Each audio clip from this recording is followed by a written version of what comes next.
De Babel. C'est quoi ici? C'est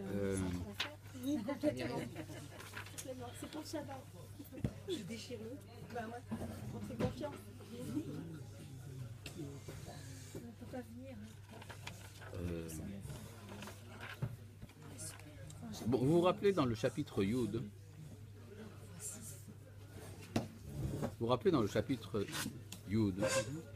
au verset Lamed Aleph. Je reprends le verset. Elle beneshem, le mishpechotam, lilshonotam, be'artzotam, legoyehem. Voici les fils de Shem, selon leur famille et leur langage, selon leur pays, dans leur nation. Et donc on avait compris qu'il y avait en fait deux désignations différentes pour les groupes humains. C'est au chapitre Yud, au verset Lamed Aleph. Ce n'est pas le chapitre Yud que vous avez dans les yeux. Nous sommes au chapitre Yud,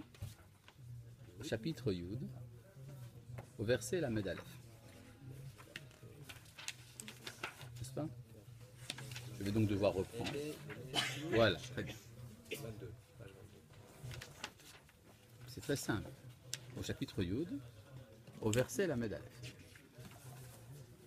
Donc je reprends. Et les Beneshem, les Mishpechotam, les Shonotam, Be'artzotam, les Goyim, voici les fils de Shem, selon leur famille et leur langage, Be'artzotam, les Goyim, dans leur pays, selon leur nation. On avait donc appris qu'il y avait deux désignations différentes pour les groupes humains. Ils s'appellent Mishpachot, des familles, et après ils deviennent des Goyim, des nations. Et c'est le passage de l'Eshonot, la culture, à Aratzot, les territoires. Et ça engendre une certaine décadence, parce que ça va créer ce qu'on appelle des conflits. Ils vont donc se faire la guerre. Comment faire pour qu'il n'y ait pas la guerre? Il y a deux manières de résoudre le problème. Soit l'uniformité, c'est-à-dire on va faire de tous les hommes la même chose, on va supprimer les différences, et donc ça va créer un monde infernal dans lequel il n'y a pas de richesse d'identité. Et on peut dire même, si 1 milliard de personnes doivent être exactement identiques l'un à l'autre, il y en a en trop. Il suffit d'un seul. Donc finalement, ça engendre à longue échéance la violence. Et il y a un autre moyen de régler le problème, c'est d'imposer une identité aux autres, ce qu'on appelle l'impérialisme. Ça ne marche pas tellement. C'est également une forme de violence. Et donc il faut créer autre chose.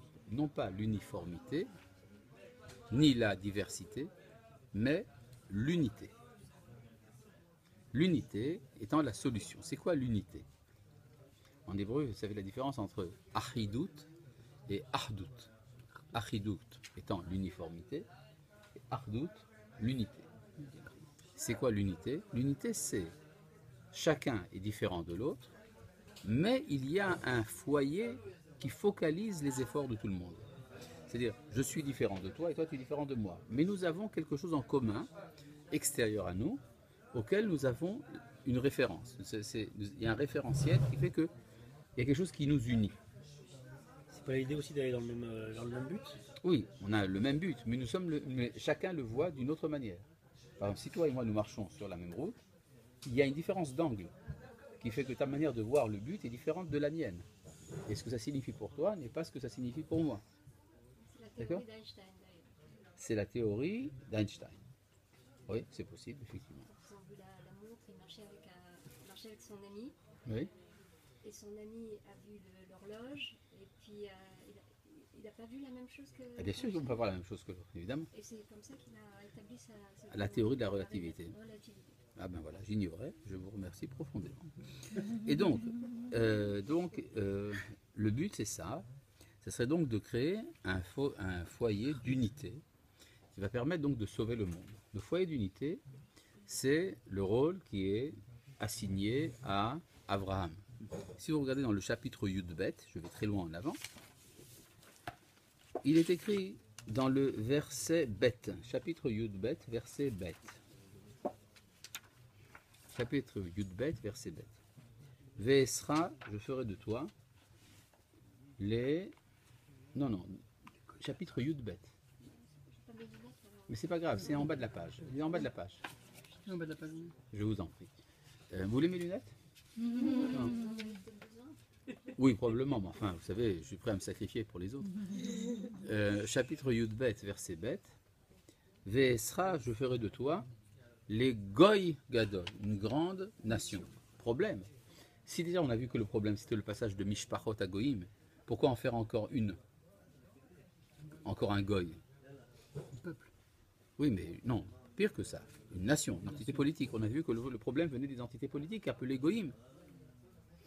Donc pourquoi, si le problème vient des Goïm, comme on avait vu dans le chapitre Yud, verset Lamed Aleph, pourquoi faire d'Abraham encore un Goy? Encore une nation. C'est une nation différente. Je ne sais rien. Regardez au verset Gimel. Bavarcha mevachecha, je bénirai ceux qui te bénissent, or ceux qui te maudissent, je les maudirai. Venivruchu becha, et par toi seront bénis, kol, toutes, mishpechot, Adama, les familles de la terre. C'est-à-dire que tu seras la seule nation qui aura pour finalité de transformer les goïm en mishpachot. Donc on peut dire la seule identité nationale légitime dans le monde, c'est Israël. C'est ça la finalité de transformer Les goïm en mishpachot, c'est ce qui est écrit. nations en famille. Exactement, c'est ce qui est écrit. Je vais faire de toi une nation, et grâce à toi seront bénies toutes les familles. C'est-à-dire il faut ramener en arrière la situation de Goy qui va redevenir Mishpacha. Maintenant, si vous regardez dans le livre de Zecharia, chapitre 14, Zecharia, c'est dans le Tréhassar. Le chapitre 14, c'est la Haftara qu'on lit à Sukkot. Et on est obligé de l'entendre. Pourquoi? Parce qu'il est interdit de dormir en dehors de la Soukha. D'accord? Même un sommeil passager.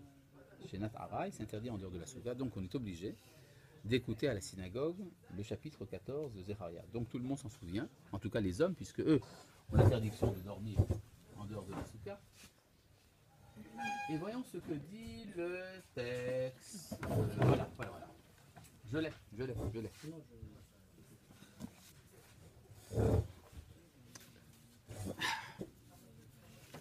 Chapitre 14.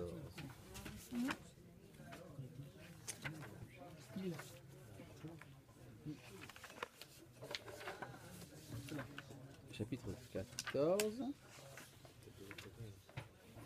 Au verset.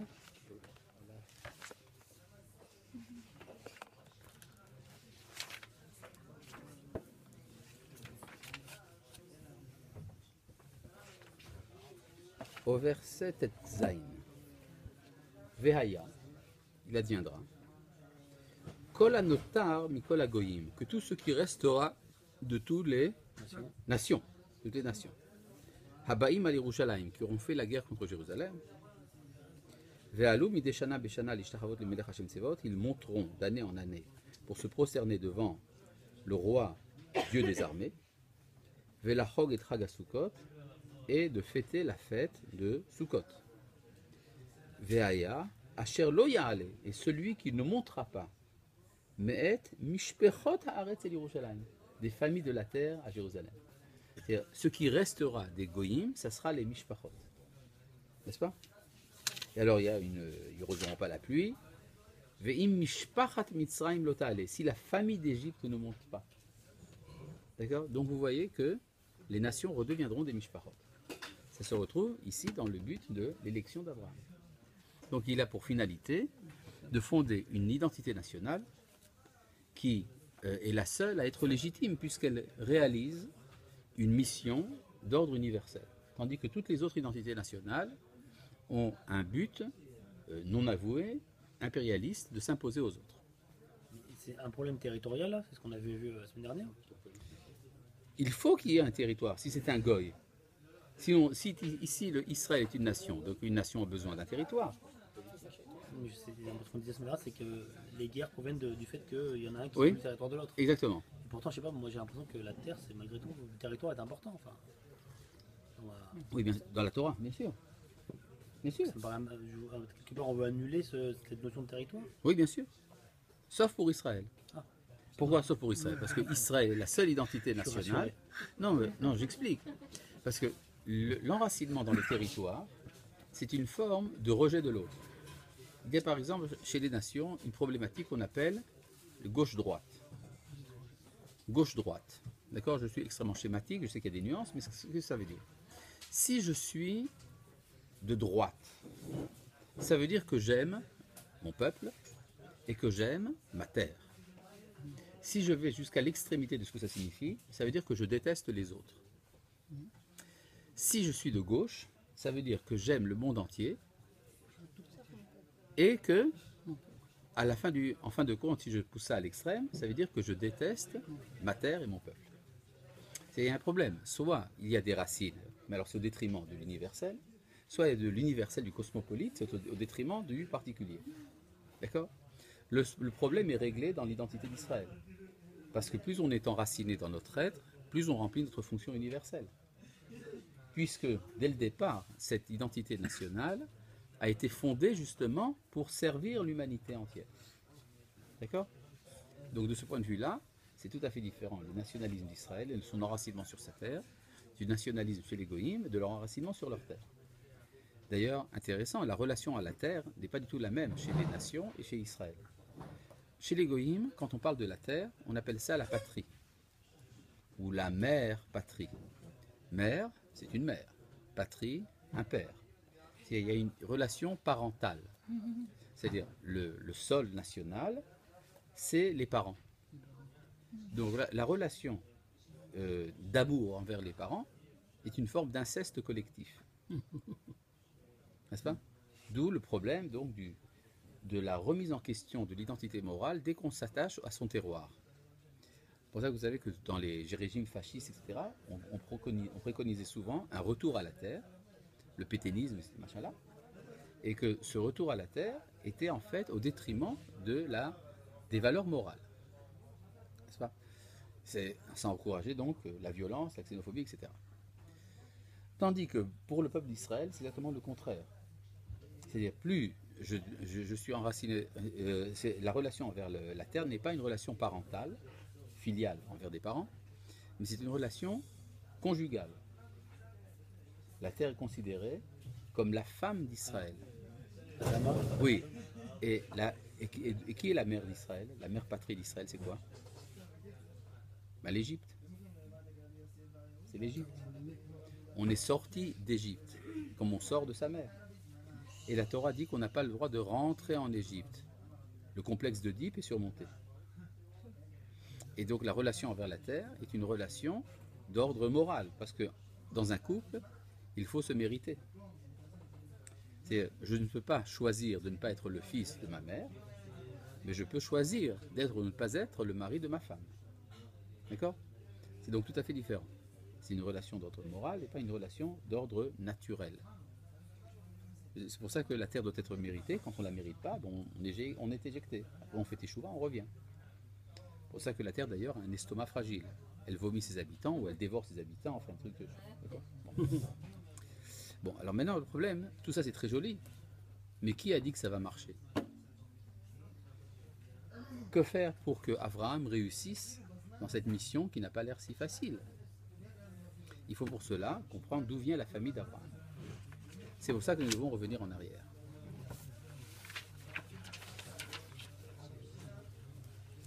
Chapitre Yud.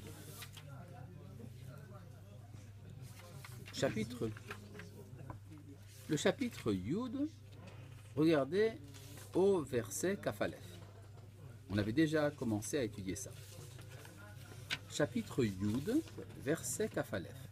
Dans l'édition que vous avez devant les yeux, c'est la page 21. C'est relativement facile à trouver, c'est entre 20 et 22.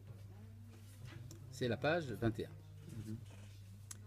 Page 21, donc au verset Kafalef. Où le Shem Yulad Gamhu. Quant à Shem, il lui fut enfanté aussi.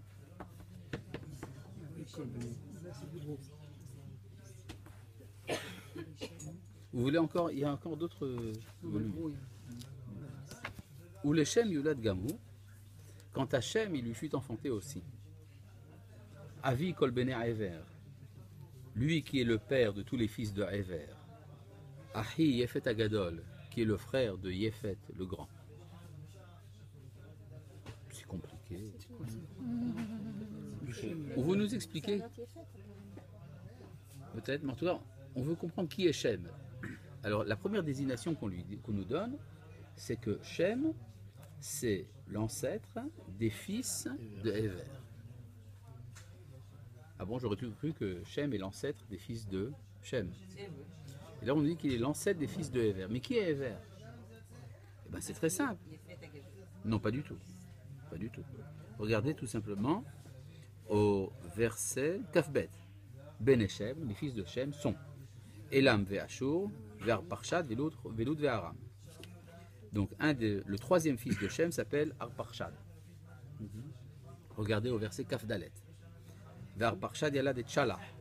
Arparchad a enfanté Shelah. Ve Shelah yalad et Ever. Et donc, qui est Ever? C'est l'arrière-petit-fils de Shem. Et donc, les fils de Ever sont les enfants de l'arrière-petit-fils de Shem.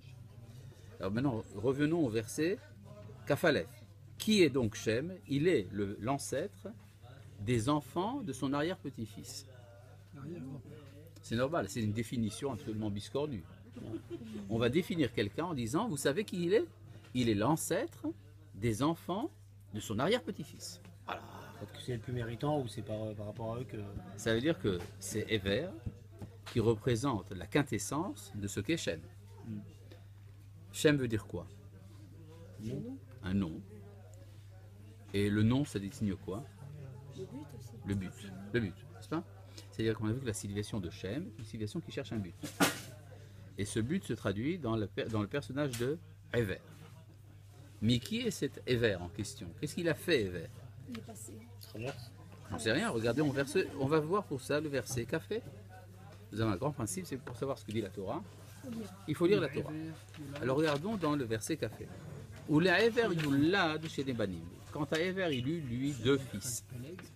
Shem Echad Peleg. Le premier s'appelle Peleg. Peleg veut dire Séparation. division. Division. D'où le mot miflaga, un parti. Division. Ki be'amav niflega haaretz, car de son temps la terre fut partagée. Le Dora Maboul? Non, le Dora Plaga. Peut-être. Oui, Plaga. Oui, on dit plaga, maintenant on peut supposer que ça signifie la plaga, mais enfin, la Torah fait référence ici à un événement dans lequel on peut conjoncturer. Ki be'amav niflega haaretz, parce que de son temps la terre fut séparée. Veshem Achiv est le nom de son frère. Yoktan, 95, Yoktan, c'est-à-dire le petit. Bon. Donc, on voit une chose importante, c'est que Ever appelle son fils, oui, donc il appelle son fils Peleg, parce que du temps de Peleg, la terre fut divisée. Deux questions se posent. Tout d'abord, comment est-ce que Ever sait que du vivant de son fils, la terre sera divisée? Donc il est prophète. Donc la première donnée que nous avons sur Ever, c'est qu'il est prophète.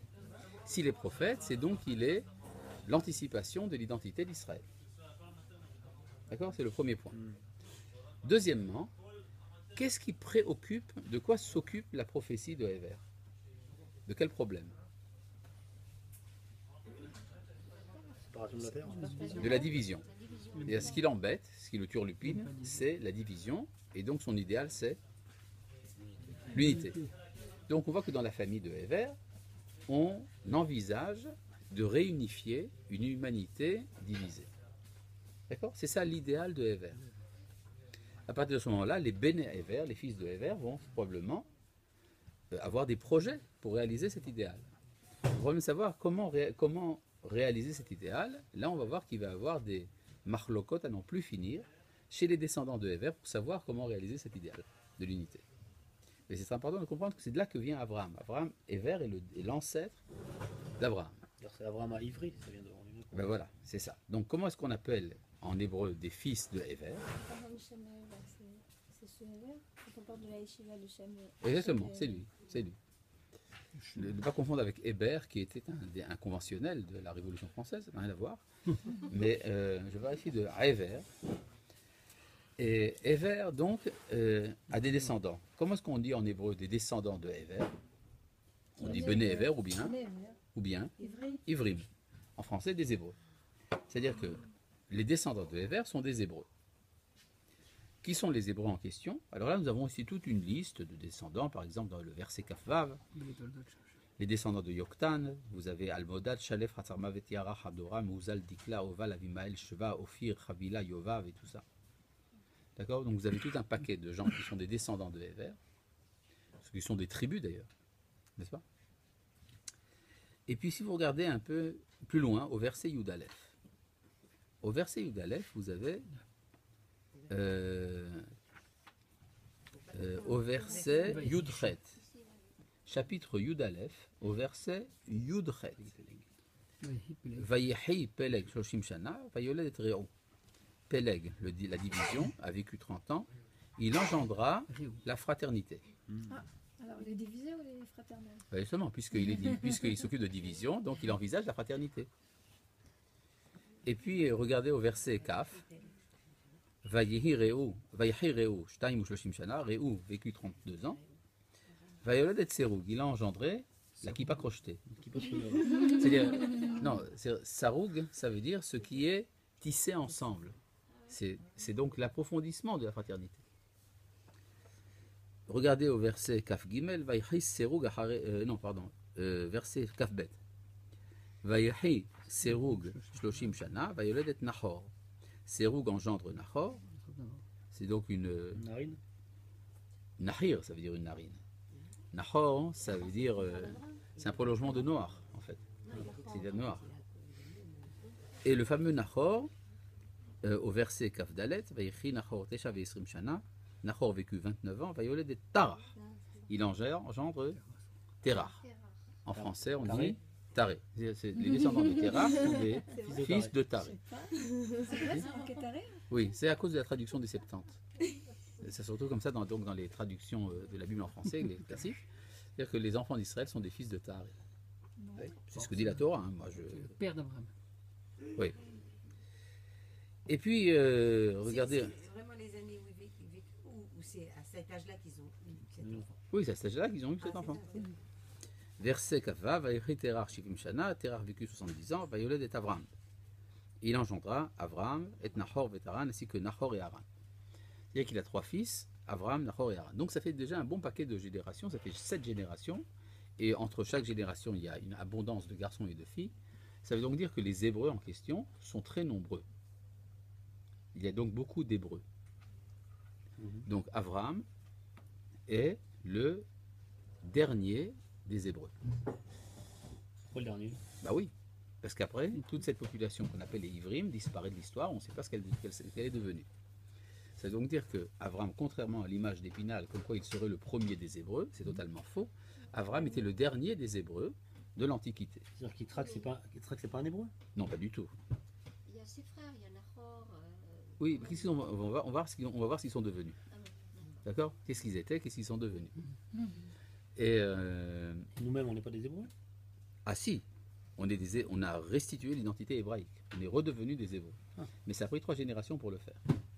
D'accord? Et il y a tout un travail de restitution de l'identité hébraïque. En tout cas, donc Abraham était le dernier des anciens Hébreux et le premier des restituteurs de cette identité. En tout cas, ici se posent plusieurs questions. Où est-ce qu'ils habitaient, les Hébreux? Quel est leur pays d'origine? Kasdim. Ur-Kasdim, pour autant que je sache, c'est Ur des Chaldéens. Donc, par définition, ça appartient aux Chaldéens, pas aux Hébreux. N'est-ce pas? Ils étaient minoritaires. Donc, s'ils sont une minorité, c'est qu'ils ne sont pas de là-bas. Donc, ils viennent d'ailleurs. Remarquez une chose intéressante, l'histoire d'Israël commence par une communauté en exil. D'accord? Donc, d'où est-ce qu'ils venaient, Bonflant? Israël. Il n'existait pas. Il faut le prouver. Canaan, c'est aux Cananéens. Eh bien, il faut vous dire de ce qu'ils venaient. Ils venaient du pays des Hébreux. Comment on dit en hébreu, le pays des Hébreux? Israël. Eretz Haïvrim. Eretz Haïvrim. Regardez dans le chapitre même, au verset Tetvav. Chapitre même. Oui, chapitre même. Et le même chapitre, enfin, chapitre même, pardon. Chapitre 40. Chapitre 40, chapitre même, au verset Tetvav.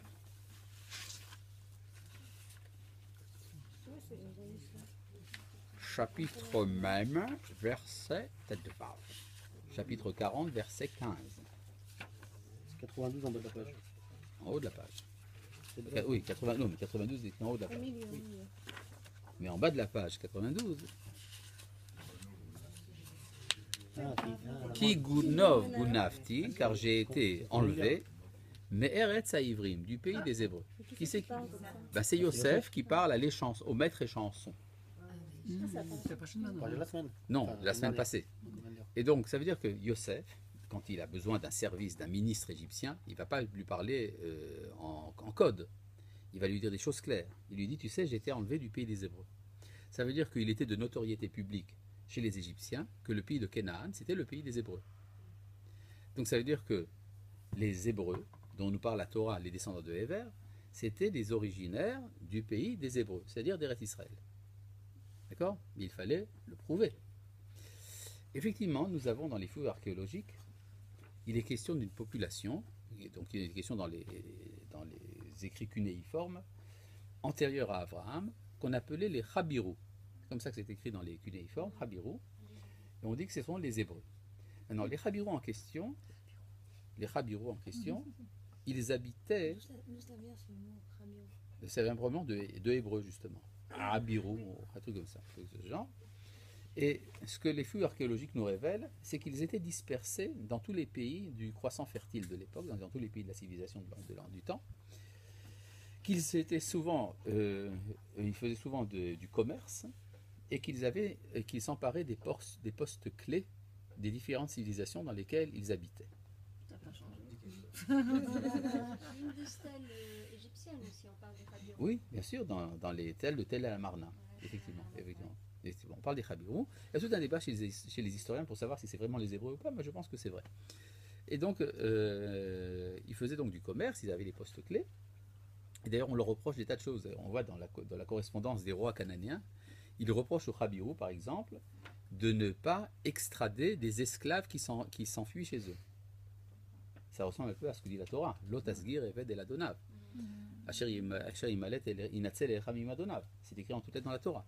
C'est-à-dire qu'il y avait déjà des intuitions, disons, paléotoraïques chez nos ancêtres les Hébreux.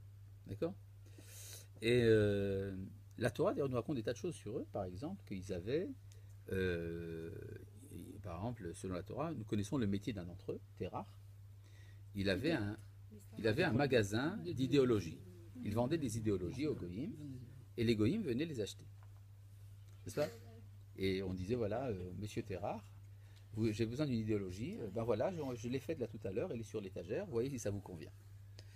Et les Goïms achetaient les idéologies de l'époque, ce qu'on appelait des idoles, c'est-à-dire ce qu'on appelait aussi des dieux. C'est très intéressant, ça veut dire que, si cette tradition est vraie, ça veut dire que les Goïms considéraient qu'un Hébreu était capable de produire des dieux. Si un Hébreu est capable de fabriquer des dieux, qu'est-ce que c'est que l'Hébreu lui-même? Père de Dieu. Un super dieu. Impuissant. Oui. Ça veut dire De par Dieu. puissant. D'accord? Et donc, vous comprenez cette tendance qu'avaient les nations à l'époque à diviniser un Hébreu. Ben oui, Yaakov, d'ailleurs, il avait peur de ça. oui. Yaakov aussi, beaucoup plus tard, a eu peur également d'être divinisé. Maintenant, intéressant, chez Yaakov, il a demandé pour cela à ne pas être enterré en Égypte parce qu'il ne voulait pas qu'on déifie sa momie. Et le problème, pourquoi est-ce qu'il n'avait pas peur d'être déifié de son vivant? Parce que de son vivant, il peut tout de suite nier, expliquer non, non, c'est pas du tout, vous vous trompez. Mais une fois qu'il est mort, il y a une tendance chez les nations à diviniser un Hébreu mort. Il est mort en tant que juif. 400 ans après. Waouh, il j'avais est pas enfin pensé. Waouh, c'est Hein, pas... pensez-vous? Ah oui, c'est une bonne idée, j'avais pas pensé à ça. Dieu. C'est ça. Ah bah oui, c'est dans le christianisme, c'est la même chose. J'avais même Il pas est pensé. mort en tant que juif. Ah oui, bah, c'est marrant. ça. 400 ans après. Je croyais que c'était l'allusion, ça. Mais... Oui, mais moi je fais pas d'allusion. Oui. Il y a un grand principe d'ailleurs dans le sens de l'humour, c'est qu'on n'explique jamais une blague. Il faut jamais dire par exemple, oui, il faut jamais dire par exemple, vous savez, j'ai une blague très drôle à vous raconter. Quand vous faites ça, vous vous détruisez à moitié déjà, d'accord? Et surtout, ne pouffez pas de rire en la racontant. C'est encore pire. Ouais. Il faut que ce soit, disons, insensible. Non, je vous révèle des secrets professionnels, bien sûr. Donc, je reviens à cette idée donc, que les Hébreux de l'Antiquité, auxquels appartiennent Abraham, sont originaires d'Eretz Israël. Et ils sont également persécutés. On va voir bien sûr de quelle manière, mais ce que ça veut dire, c'est que la Torah nous raconte le premier récit d'une famille hébraïque comme étant en exil. Ils ne sont pas chez eux. Comment se fait-il qu'ils sont arrivés à Ur-Kasdim? La Torah ne le dit pas. Persécuté sûrement. On n'en sait rien. Peut-être qu'ils ont perdu la guerre, peut-être pour des raisons économiques, on ne sait pas. Mais ce qui est intéressant, c'est que la Torah commence par l'exil et comment cette famille qui est en exil va en sortir. C'est ça l'origine de l'identité d'Israël. Sortir de l'exil. Peut-être par rapport à ce que vous disiez, quand une famille comment dire, Préoccupé de l'unité. ouais, non, et surtout quand elle s'attache démesurément à sa terre, alors c'est quelque chose de néfaste. Donc peut-être que Peut-être. le fait que...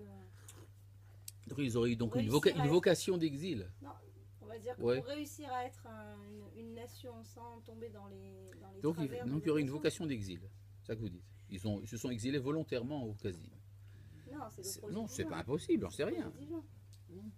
Peut-être, j'en sais rien. Mais en tout cas, le fait est, on ne sait pas comment ils sont arrivés à Ur-Kasdim, mais le fait est qu'ils sont à Ur-Kasdim. D'accord? Et là, on va voir comment ça se passe. Verset Kavzaïn. Ve'ele Toledot. Oui, nous sommes dans le chapitre Yud Aleph, évidemment. Oui, évidemment, chapitre Yud Aleph. Non, je suis confus de vous faire tant d'efforts physiques. Non, ben vous savez tourner des pages, hein, c'est pas facile. Tourner la page. Oui, bien sûr. Faut pas rigoler. Hein, Mais non. chapitre Yud Aleph. Chapitre Yud Aleph, verset Kavzaïn. C'est à la page 23. Oh, ça devient vite. Plus facile. Ah, voilà. Khavzaïn, Voilà, très bien. Vele Tolda. Vele Toledot Terach. Voici les engendrements de Terach. Terach holid Avram et Nahor et Haran. Terach a engendré Avram, Nahor et Haran. Ve'Haran holid et Lot. Haran a engendré Lot. Lot va toujours faire des problèmes. D'ailleurs, c'est toujours la faute de Lot. Vayamot Haran. Haran mourut. Son père. Alpene Terach Aviv. Sur la face, c'est-à-dire du vivant de Terach, son père. Be'eretz Moladeto, dans le lieu de sa naissance. Be'ur Kasdim, dans Ur, en Chaldée. Voilà. Donc, Haran meurt du vivant de son père, et on nous dit que c'était à Ur Kasdim. S'il est mort du vivant de son père, c'est une mort qui n'est pas naturelle, donc il s'est passé quelque chose. La tradition orale nous dit c'est qu'il y avait une persécution contre les Hébreux. La persécution contre les Hébreux consistait à les introduire dans des fours. On brûlait les Hébreux. C'est pour ça que veut dire le mot Our veut dire une fournaise. Et donc, si on prend la famille de Terach comme étant le résidu de l'identité hébraïque, et qu'il y a 3 frères, donc ça veut dire que un tiers de la génération a disparu dans la fournaise. N'est-ce pas? C'est ce que dit la Torah. Il est mort donc dans Ur-Kasdim. Vayikach Avram et Nahor lahem nashim. C'est alors que Avram et Nahor prirent des femmes. C'est-à-dire, s'il y a une branche de la famille qui a été détruite, ça engendre un baby boom, et donc on veut avoir des enfants. Donc ils prennent des femmes. Shem Eshet Avram, Sarai. Le nom de la femme d'Avram était Sarai. Veshem Eshet Nahor, Milka. Et le nom de la femme de Nahor était Milka. Bat Haran, elle était la fille de Haran. Avi, Donc c'est ça. si c'est le même Haran. Bat Haran, Avi Milka, Vavi Yiska, qui était le père de Milka et le père de Yiska. Qui est la fameuse Yiska, d'après la tradition orale, c'est Sarai elle-même. Alors pourquoi lui avoir changé de nom? Bizarre cette histoire. Elle s'appelait Yiska, elle est devenue Sarai, et après elle va redevenir Sarah. Histoire compliquée. Mais en tout cas, ça veut dire que les oncles vont épouser les rescapés de la Shoah, les sœurs de Lot, pour continuer la famille. Vatei Sarai Akara. Or, Sarai était stérile. Elle n'a valade, elle n'avait pas d'enfant. Ça veut donc dire que les espérances de la nation sont fichues du côté d'Abraham. Donc, qui c'est l'espoir? Nahor. Nahor. C'est Nahor qui est l'avenir de la nation hébraïque, pas Abraham. C'est très important. Oui, Milka et Nahor. Milka et Nahor, c'est eux l'espérance de la nation. Verset Lamed Aleph. Vaïkar Terach, et alors Terach prit. Alors, nous allons faire une petite liste pour l'instant. Nous allons faire un petit arbre généalogique. Nous avons donc un ancêtre Ever, qui est un descendant Terach, qui a un fils Avram, un fils Nahor et un fils Haran, qui a 3 enfants qui sont Lot, Milka et Iska. Iska épousé par Avram et Milka épousée par Nahor. Jusque-là, vous avez suivi, n'est-ce pas? Très bien. Maintenant, Ça veut dire que Sarah était la sœur de Lot? bah oui, Ah oui. bah oui, la sœur de Lot. Quelque chose de ce genre en tout cas. Maintenant, je vais prendre le verset Lamed Aleph et noter au feutre rouge les personnes dont il est question. Vaïkar Terach et Avram Beno. Donc Terach Après, prend Avram son fils, Ve'et Lot ben Haran, Ve'et Lot ben Haran ben Beno, ainsi que Lot. Donc Haran est mort, on peut le barrer. Oui, Haran, il est mort, n'est-ce pas? Ve'et Sarai Kalato, ainsi que Sarai qui est Yiska, sa bru. Et chez Avram Beno, femme d'Avram son fils. Vayetseu itam miur Kasdim, ils sortirent ensemble d'Ur Kasdim. La Lechet Arza Kenan. Ils veulent se rendre dans le pays de Kenan. Qu'est-ce qui amène Terach à aller en Kenan? Qu'ils veuillent sortir d'Ur Kasdim, je comprends très bien. Pourquoi? Parce que ça brûle là-bas. D'accord? C'est un On ne fils. sait pas pourquoi. Voilà, en mais plus, ça- il Une seconde, j'en sais rien. Vous avez une bonne question là. Mais il prend donc une partie de la famille et il quitte Ur Kasdim. Mais il veut se rendre en Kenan. Pourquoi en Kenan? Peut-être l'origine des Ivrim. C'est pas peut-être, on l'avait prouvé. Mhm. Il veut rentrer dans le pays ancestral. Donc il a une motivation à cause des persécutions, il invente le sionisme. La motivation est totalement laïque. C'est l'ancêtre d'Israël, pour des raisons de persécution, des raisons tout à fait laïques, va prendre l'initiative de ramener la nation dans sa terre d'origine. D'accord? On voit qu'il manque quelqu'un là-dedans. Nahor et Milka ne sont pas du voyage. N'est-ce pas? Nahor et Milka ne sont pas du voyage. Aha. Vayavo at Haran. Ils arrivèrent jusqu'à Haran. Vayeshevu, Sham. Ils s'installèrent là-bas. Vayou im Terach Hameshanim u'Matayim Shana. Les jours de Terach furent 205 ans. Vayamot Terach becharan et Terach mourut à Haran. C'est-à-dire que le projet de rentrer dans le pays ancestral a avorté. Quelque chose donc a arrêté Terach à Haran. Qu'est-ce qu'il a arrêté ou qui l'a arrêté? Haran, c'est où? Haran, c'est en Turquie. C'est en Turquie, près de la frontière syrienne. Ça existe encore. La ville s'appelle jusqu'à ce jour Haran. Elle n'a jamais d'ailleurs été détruite depuis l'Antiquité. D'accord? après- Oui, Mais après Nahor, il va aller à Haran. j'en sais rien. Bon, J'en sais rien. Je vais vous dire qu'est-ce qui a arrêté Abraham, ce qui a arrêté Terach. Il a rencontré à Haran quelqu'un qui lui a dit ne continue pas. Qui est ce quelqu'un? Nimrod. Non. Je vais vous dire tout de suite, son fils Nahor. Il était déjà là-bas. Comment le sais-je? Regardez dans le chapitre Kaf Dalet. Oui, je vous en vois loin là. Au verset Yud. Chapitre Kaf Dalet au verset Yud. Super Chap- bien, hein. Oui, c'est la page 49 C'est dans. une petite famille, mais Non, l'histoire, il est pas. Ouais, Vaïkar, Vaïkar ha'eved, asara gemalim migmalé adona vayelach. Le serviteur prit 10 chameaux des chameaux de son maître et il alla. Vecholtu badonav biado, portant tous les biens de son maître dans sa main. Vayakov, il se leva. Vayelech el Aram Naharaim. Il se rendit à Aram Naharaim.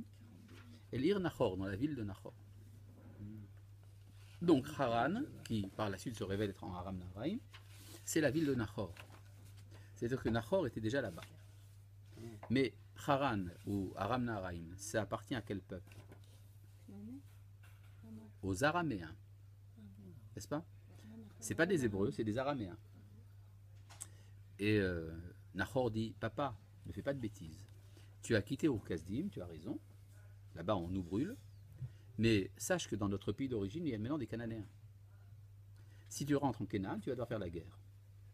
Tu n'es pas fou, non? Reste ici. On est chez les Araméens, qui parlent l'araméen, et qui sont des gens de très bonnes relations, et avec lesquels nous allons pouvoir faire des affaires. Ce sont des goïms libéraux. Ils ne brûlent pas les Hébreux, eux. Et donc, nous allons pouvoir réaliser l'idéal hébraïque de Héver, notre ancêtre, à travers ce qu'on appelle le cosmopolitisme. Nous allons faire donc des communautés d'Hébreux qui seront greffées sur la culture araméenne et qui vont transmettre le message d'unité hébraïque à l'ensemble de l'humanité. Donc, il vaut mieux que tu restes. Et il semblerait qu'à ce moment-là de l'histoire, c'est Nachor qui a raison, puisque la femme de Sarah, la femme d'Abraham, Sarai, est stérile. D'accord? Donc il y a une tentation araméenne. On va voir par la suite que les descendants de Nachor et Milka vont porter des drôles de noms. Nachor et Milka ont un fils qui s'appelle Bethuel Ha'arami, l'araméen, qui a un fils qui va s'appeler Lavan Ha'arami, l'araméen. Or, ce n'est pas des araméens, ce sont des hébreux. Ce sont des hébreux araméisés. Ils se sont caramélisés. Exactement. Ils ont pris la citoyenneté araméenne. C'est-à-dire que le juif cosmopolite, finalement, devient un juif assimilé. Vous avez compris? Et sur cet arrière-plan, arrive l'intervention de Dieu qui parle à Avram. Et Avram, d'ailleurs, lui aussi porte un nom araméen. Avram, d'après la tradition, c'est Avle Aram. Il est père en arabe. C'est un araméen lui aussi. Donc la tentation de l'hébreu, c'est de devenir araméen. Et à ce moment-là, apparaît la parole de Dieu qui lui dit non, il faut que tu t'en ailles. Tu vas t'en aller pour redevenir une nation. Donc l'hébreu que nous sommes, c'est un hébreu passé par la clipa, par l'écorce araméenne. C'est plus clair C'est maintenant? pour ça qu'il y a beaucoup de textes en araméen, d'ailleurs. Exactement. À chaque fois qu'on revient en exil, on parle en araméen. Pourquoi il y a de l'araméen? Parce que l'araméen, si vous voulez, c'est le subconscient collectif des juifs. Alors maintenant, vous avez quelque chose d'assez extraordinaire dans la famille. Dans le noyau originel de la famille d'Israël, vous avez dès le départ un sioniste laïque, une victime de la Shoah, des rescapés de la Shoah, vous avez un juif cosmopolite et un juif sioniste religieux. Et tout cela va constituer le noyau originel de l'identité d'Israël. Un Haredi, quelque part. Il y a Lot. Ah, le Haredi. Oui, mais non, le problème c'est que... Mais on va voir qu'est-ce que ça veut dire Lot exactement. Lot, c'est le personnage compliqué dans cette histoire. Mais Nachor aussi, c'est de manière. Il est pour la galoute. D'accord? Le moulin de la galoute demandait le pogrom. Et donc, le problème, c'est que on voit qu'à l'origine de notre identité, il y a déjà une complication énorme. C'est terrible, c'est-à-dire que l'identité d'Israël va être formée d'une tension terrible entre différentes directions. Et dans ces directions-là, il va falloir trancher. Et c'est toute l'histoire du livre de Bereshit, c'est la relation entre les deux lignées, celle d'Abraham et celle de Nachor, qui vont s'affronter. Alors maintenant, si on comprend bien ce que ça veut dire qu'il va y avoir un problème de mariage dans cette famille. Je vais refaire un peu plus simplement l'arbre généalogique.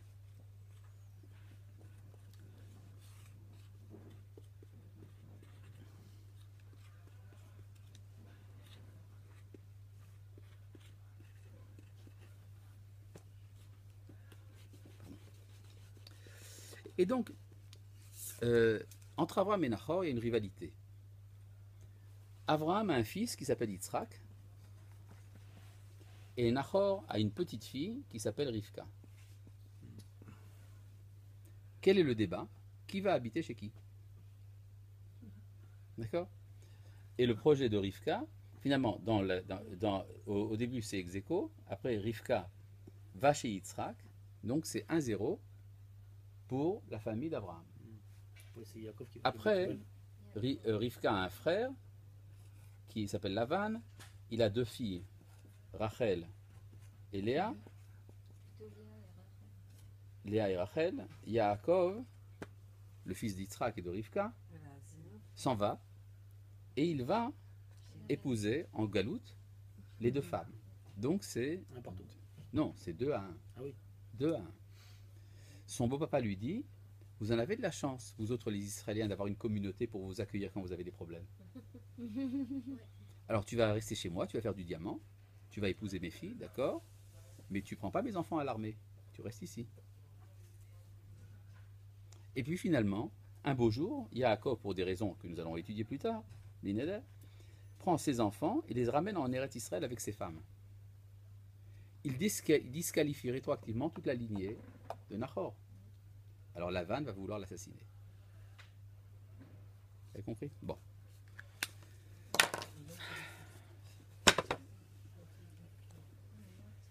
Jusque-là, vous avez compris, n'est-ce pas? Et très bien. Dans ce cas-là, on peut entamer le chapitre Yudbet. Voilà. Yudbet. Vayomer Hashem el Avraham. Et Dieu dit à Abraham. C'est pas la première fois que Dieu parle à des hommes. Par exemple, avec Noach, il lui a parlé aussi. Oui, il a parlé à Noach. Mais qu'est-ce que nous savons de Noach avant que Dieu lui parle? On sait qu'il était tzaddik. Noach est tzaddik.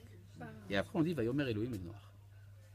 Il y a un préalable. C'est pas n'importe qui, Noach. C'est un tzaddik. Alors Dieu lui parle. Là, Dieu parle à Abraham, on ne sait même pas pourquoi. Est-ce qu'Abraham était tzaddik? On le sait par la suite. Mais là, on ne nous le dit pas. Ça veut dire que la raison pour laquelle Dieu s'adresse à Abraham est tout à fait différente de la raison pour laquelle Dieu s'adresse à Noach. Dieu parle à Noach parce qu'il est tzaddik, il parle à Abraham parce qu'il est l'ancêtre des Juifs. Et pas parce qu'il est tzaddik. Ça a des conséquences théologiques très importantes. Et qu'est-ce qu'il faisait, qu'est-ce qu'il lui dit à Abraham? Lech lecha, va-t'en. Attendez, Abraham, il a déjà fait quelque chose, il a déjà cassé tous les dieux. Oui, Son c'est écrit père. où ça?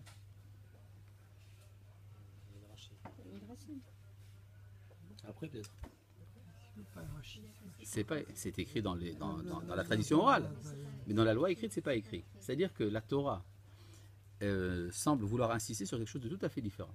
Il est vrai qu'Abraham a cassé les idoles, c'est écrit dans le Midrash, c'est écrit également dans le Coran, mais dans la Torah, c'est pas écrit. Et c'est lui qui a continué la route vers Canaan. Parce que son père est mort en route. J'en sais rien. Vous- Je sais pas si c'est pour ça. Pour l'instant, j'ai pas encore lu. Ce que je sais, c'est que Dieu lui dit de s'en aller. Mais quel âge il a, Abraham, à ce moment-là? Regardez une petite seconde dans le verset d'Alet. J'anticipe un peu. Abraham avait 75 ans en quittant Haran. 75 ans pour l'époque, c'est pas très vieux, mais enfin c'est quand même respectable. Donc il a fait quelque chose jusqu'à l'âge de 75 ans. Qu'est-ce qu'il a fait? Selon la tradition orale à nouveau, il diffuse une nouvelle religion. N'est-ce pas? C'est quoi la religion d'Abraham à ce moment-là? En quoi elle consiste? Une sorte de monothéisme. Monothéisme. Les 10 commandements, peut-être 10 commandements. Non, les 10. Je t'ai fait sortir d'Égypte. Brahmi. Non, un Dieu unique. Il enseigne l'unité de Dieu, le monothéisme, le refus de l'idolâtrie certainement. Et à part ça, à qui il destine cette foi? Qui est le public auquel cette foi est destinée? Le monde entier. C'est-à-dire que Abraham, à ce moment-là, promeut une religion monothéiste et cosmopolite. Est-ce que vous connaissez dans notre monde actuel une religion monothéiste et cosmopolite? L'islam. L'islam, évidemment. N'est-ce pas? Ce que fait Abraham à ce moment-là ressemble comme 2 gouttes d'eau à ce que l'islam prétend être. Je ne dis pas que c'est vraiment que c'est ce qu'est l'islam, enfin, l'islam a cet idéal de proclamer l'unité de Dieu dans le monde entier et de le faire admettre par tout le monde. Bon, il le fait par des moyens un peu violents, mais en tout cas, le but d'Abraham à ce moment-là ressemble un peu à ça. Il veut convertir au monothéisme l'humanité tout entière. N'est-ce pas? Est-ce que ça marche?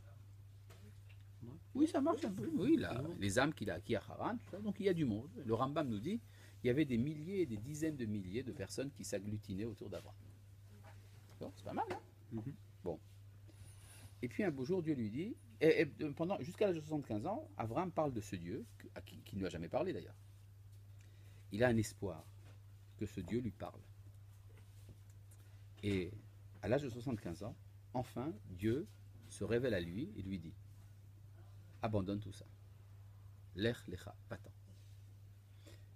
Vous comprenez, c'est comme un coup de tonnerre. Et tout ce que j'ai fait, Dieu lui dit, tu sais, maintenant c'est fini, on s'en occupe plus. Et ce que veut dire le mot lecha. Lecha, ça veut dire va tout seul. Ben oui. Ani olech li, c'est-à-dire je m'en vais. Je m'en vais avec le pronominal, ça veut dire je quitte, je m'en vais tout seul. Lech lecha. Abandonne tout ça. Horrible. On voit le choc que ça a dû lui faire. N'est-ce pas? Et pourquoi il lui dit tout ça? Parce que maintenant tu vas cesser de t'occuper de religion et tu vas t'occuper de politique. Regardez au verset bête, Ve'esra les goy. Je ferai de toi une nation. Et à travers cette nation vont être bénies toutes les nations de la terre. C'est-à-dire que tu vas cesser de faire de la religion, tu vas t'occuper du politique. Et c'est en cela. En quoi faire de lui une nation, c'est du politique? Parce qu'une nation, c'est une entité politique. Sinon, il aurait dit je ferai de toi une grande religion. Une nation, c'est. Il a préparé tout ce monde. Oui, mais justement, et Dieu lui dit lâche-les. Non, tout ce monde qu'il a préparé, il les a préparés pour en faire une religion. Pas pour en faire une nation. C'est-à-dire, ceux qui se groupent autour d'Abraham ne sont pas des membres de la même nation, ils n'ont pas forcément des liens de famille, ils viennent de cultures différentes. Il y en a avec les yeux bridés, il y en a qui ont des grosses lèvres, il y en a qui ont les yeux bleus. Et tout ça, ça tourne autour d'Abraham. D'accord? Mais ce sont des gens qui ont la même foi. Ce n'est pas des gens qui ont la même nation. On peut dire qu'Abraham, jusqu'à ce moment-là, s'occupe de ce qu'on appelle la sainteté individuelle. Il veut sanctifier la vie des individus. À partir de ce moment-là, Dieu lui dit de créer un nouveau type de sainteté, la sainteté collective,